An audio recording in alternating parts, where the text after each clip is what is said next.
Di ano niya, Mr. Maravillas, ang masasabi mo niyan na ang sinasabi ni Saldico na yung ating Pangulo at saka si Martin Romualdez mismo ang nagbigay sa kanya ng instruction na mag-insert ng 100 billion pesos. Ito yung kwento man lang po ito ni Saldico, mga kababayan.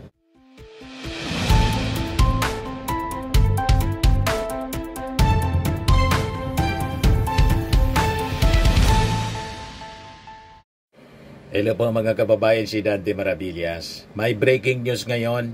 Ayan Resigned ako Bicol Party List Representative Elizalde sends part 1 of seeming tell-all video to reporters where he implicated President Marcos Jr. and former Speaker Martin Romualdez in the anomalies surrounding the 2025 budget. So sabi dito, who has been in hiding in the United States since the start of the 20th Congress, made the following allegations. Ayan mga kababayan, ang aligasyon ni Saldico, ginawa nila akong poster boy sa kanilang kasinungalingan. So panoorin natin mga kababayan yung recorded video ni Saldico. Part 1 daw ito. Ang nag-deliver papunta sa bahay nila Pangulong Bongbong Marcos at Speaker Martin Romualdez mag-insert o magpasok ng 100 billion worth of projects sa BICAM. Sana po ay hindi nila ako mapatay bago ko mailabas ang lahat.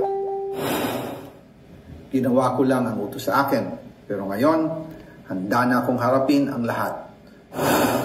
Ginagamit ng administrasyon ang buong resources ng bansa para tumahimik ako. That he will shoot me if I will talk. Gagamitin ako bilang panakipbutas sa kanilang kampanya laban sa korupsyon. Hindi na ako mananahimik, ilalabas ko ang lahat ng katotohanan. May resibo, may ebidensya, at may pangalan. Para sa bawat Pilipino, alam ko na buo ang galit ninyo sa akin ngayon. Nauunawaan ko rin kung bakit. Lalo na at malaki ang halagang nakataya. Pero bago kayo humusga, hayaan ninyong ipaliwanag ko ang buong katotohanan. Matagal akong hindi nagsalita dahil may direktang utos sa akin. Huwag nang bumalik ng Pilipinas at manahimik na lamang. Umalis ako noong July 19, 2025 para sa aking medical check-up. Nakaplanong bumalik pagkatapos ng SONA ni Pangulo. Pero habang papauwi na ako, tinawagan ako ni dating Speaker Martin Romualdez at sinabihan, "Stay out of the country. You will be well taken care of as instructed by the President." Noon naniniwala pa ako sa kanila, kaya't hindi ako bumalik.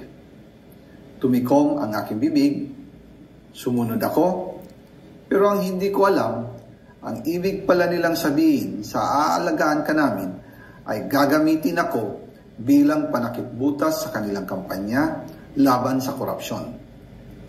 Ginawa nila akong poster boy ng kanilang sariling kasinungalingan. Ngayon, hindi na ako mananahimik, ilalabas ko ang lahat ng katotohanan. May resibo, may ebidensya, at may pangalan. Nagsimula ito nung tumawag si Sekmina Pangandaman sa akin nung nag-umpisa ang BICAM process last year, 2024. Ang sabi niya, katatapos lang ng meeting nila ni Pangulo at may instructions na mag-insert o magpasok ng 100 billion worth of projects sa BICAM. At sinabi pa ni Sekmina, you can confirm with Yusek Adrian Bersamin dahil magkasama sila sa meeting ni Pangulong BBM noong araw na yon. Tinawagan ko po agad si Yusek Adrian Bersamin at tinanong ko kung may instruction nga ba ang Pangulo na magpasok ng 100 billion during their meeting. Ang sabi niya ay totoo nga po. Right after our conversation, tinawagan ko po si dating Speaker Martin Romualdez at nireport ko ang instructions ng Presidente to insert the 100 billion projects. At sinabi niya sa akin, what the President wants, he gets.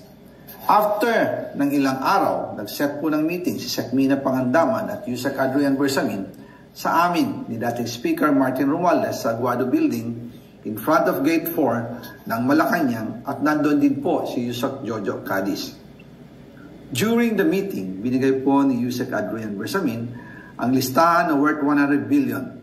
Tinanong ko po si Yusek Adrian kung saan galing ang listahan.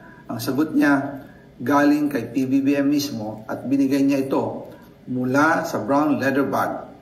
Nung sinabi po ni Yusek Adrian Bersamin, yung brown leather bag, naalala ko noong nasa Singapore kami right after the elections of May 2022 sa Hilton Hotel, kami ni dating Speaker Martin and PBBM habang pauwi at pabalik ng Pilipinas, hinabol ng PSG ang brown leather bag at ang sabi ni PBBM, maiwan na lahat, wag lang ang brown leather bag. Kaya naniwala ako na utos talaga ito ng Pangulo.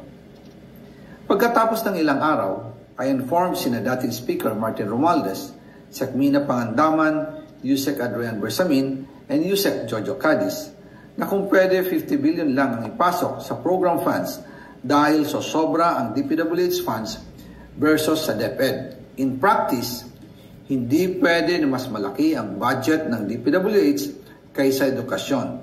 And yung balance na 50 billion, ilagay na lang sa program funds for the 2025 budget. Dahil Office of the President din ang nagre-release ng lahat ng unprogrammed funds. Pagkatapos ng isang araw, tinawagan ako ni Sekmina at sinabi ang mensahe ng Pangulo, ipasok ninyo yan dahil pinangako na sa akin ni Speaker Martin yan at hindi na pwedeng baguhin. Kumbaga, ang utos ng hari hindi pwedeng mabali. Again, I informed the Speaker and asked clearance about the instructions ng Pangulo. At ang sabi niya, wala tayong magagawa.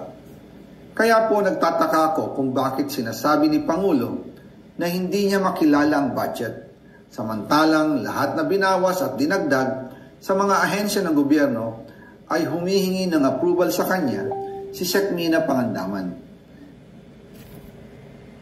So, part 1 yan, mga kababayan.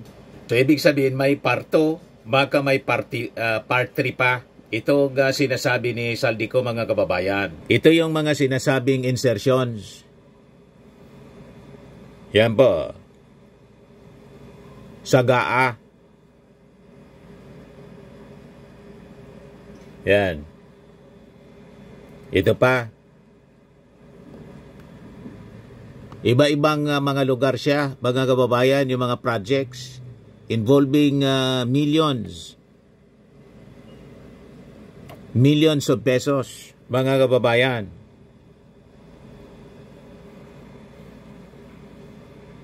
Ito yung mga sinasabi ni Saldico na resibo ko niya. Hawak ko ang resibo.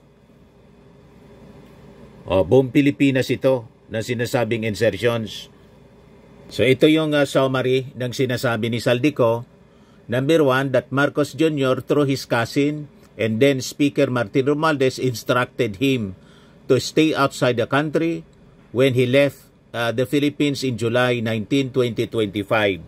Number 2, that the DBM Secretary, si Secretary Amina Pangandaman, again, at the behest daw ng ating Pangulong Bongbong Marcos, in-instructionan siya at the start of the BICAM deliberations for the 2025 budget to insert at least 100 billion worth ng mga projects into the BICAM version.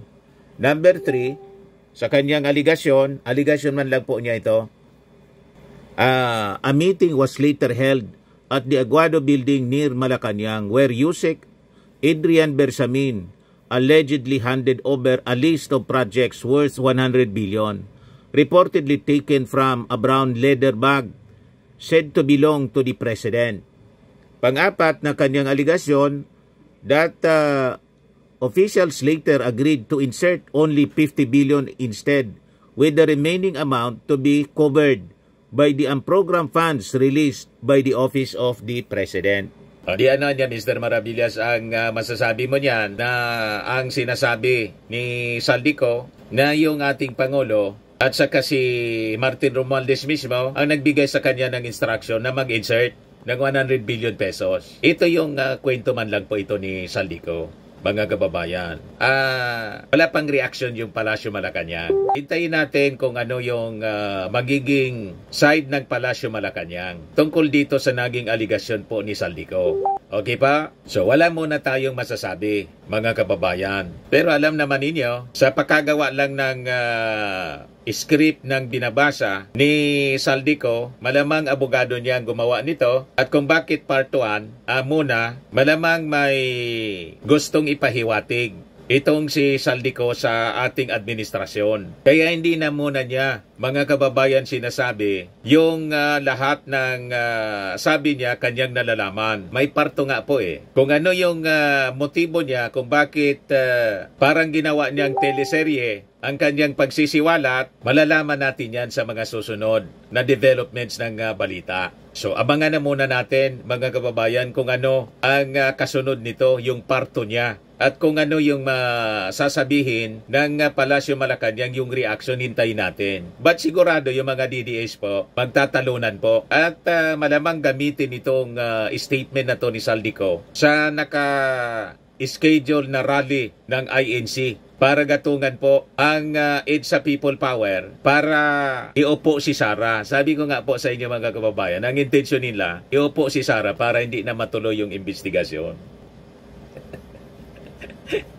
Diba? Kasi ang daming sabit na mga senador. Malamang doon ang direksyon nito. Kaya mapagmatsyag po tayo dapat. Maging mapagmatsyag po tayo. Tama, mga kababayan? Ayan lang muna. And hintayin natin kung ano ang magiging reaksyon nito ng Palasyo Malacanang.